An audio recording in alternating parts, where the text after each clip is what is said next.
Totoo naman eh, 'di ba? Pinipilit na lang natin yung sarili natin na magpaka-busy. Pinipilit na lang natin na malibang tayo sa ibang bagay para makonvince mo yung sarili mo na okay ka lang kahit hindi ka naman talaga okay. 'Di ba? Alam ko yan. Basa na kita. Nililibang mo yung sarili mo para hindi mo na maalala yung mga bagay na nagpapalungkot sa'yo. Kasi every time na mag-isa ka na lang, every time na wala ka nang ginagawa, naaalala mo yung mga bagay na ayaw mo nang maalala. Naiisip mo yung mga bagay na ayaw mo nang isipin. Kaya pinipilit mo na lang magpaka-busy. Huwag na tayong maglokohan dito. Alam ko hindi ka okay ngayon. Alam ko maraming bumabagabag sa'yo.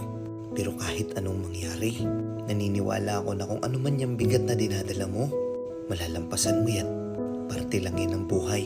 Kung wala mang nagsabi sa'yo nito, kung lahat man ng tao sa paligid mo wala nang pakialam sa'yo, gusto ko lang malaman mo na oo ako, naniniwala ako na magiging okay din ang lahat. Kaya ikaw, umiti ka naman kahit konti. Huwag mong hayaang yung kalungkutan mo na yan sirain yung magandang ngiti mo. Deserve mong